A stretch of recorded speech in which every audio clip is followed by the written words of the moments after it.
Have you ever found yourself sitting at your desk or in front of your computer, struggling to find an answer to a problem that seems to be new, but yet you probably have continued to see it over and over again, and you just can't quite find the answer or solution to the problem?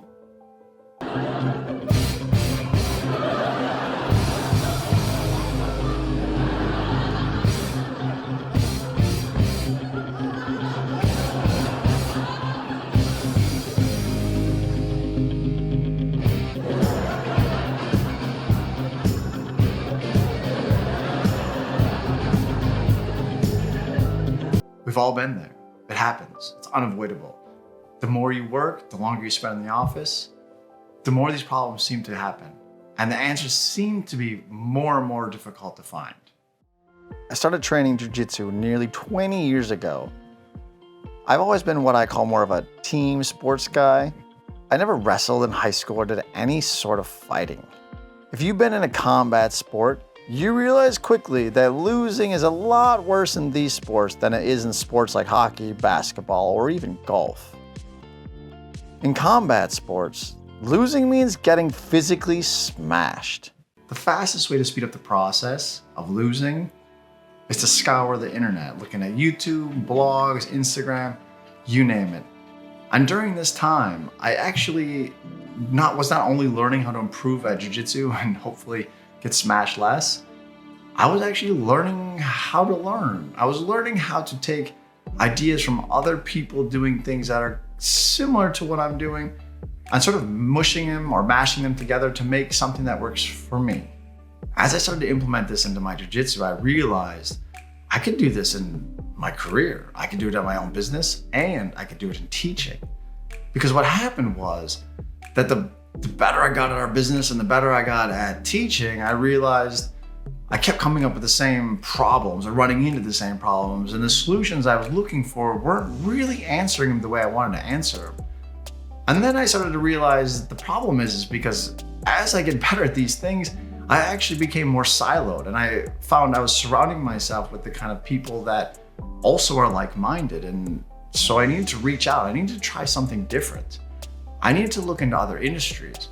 And a couple examples where the first one was for our own business. What's funny is at the time my daughter was, early elementary school when we had her skincare, and she was obsessed with what are called LOL dolls. If you don't know what a LOL doll is, give it a quick Google. They're an interesting toy that has exploded over the last 10 to 15 years.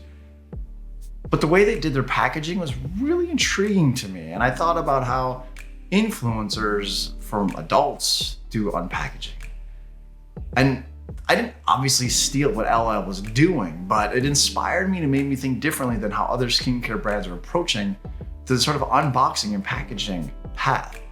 The same thing is true for my teaching.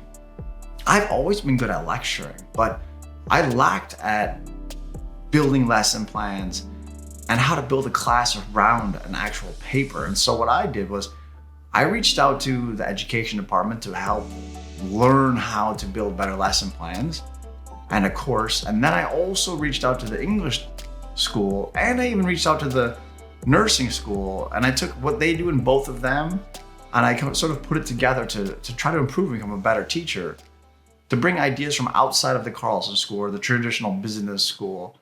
This is why I chose this article. It's not a traditional marketing article like the other articles, but it's a creative way to find solutions to the problems you face. It's funny how once things become mainstream, we don't even think about it. Think about rewards. Airlines have been doing rewards forever, but now everyone does rewards. Starbucks, where do you think they got the idea from? Go to Subway. Subway used to do the stamps. How about D2C, direct to consumer? Direct to consumer used to be Sears and maybe a few other companies. Now everyone seems to do it. A lot of these ideas seem so obvious today, but at the time, they weren't so obvious. The people at these companies got these ideas from looking around and seeing what other people are doing outside of their industry.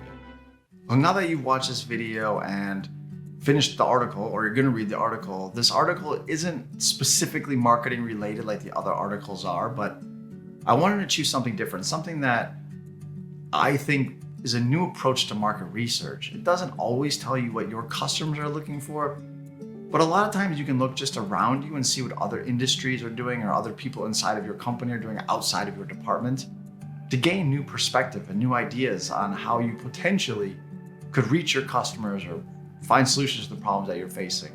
It's something that I think we are aware of, but maybe we're scared of, or we just maybe neglect it. I don't know. But anyways, this is something that I've been wanting to share for years now, and hopefully it's something that you can use to improve your business. All right, thanks a lot. Have a good day. Take care. Bye.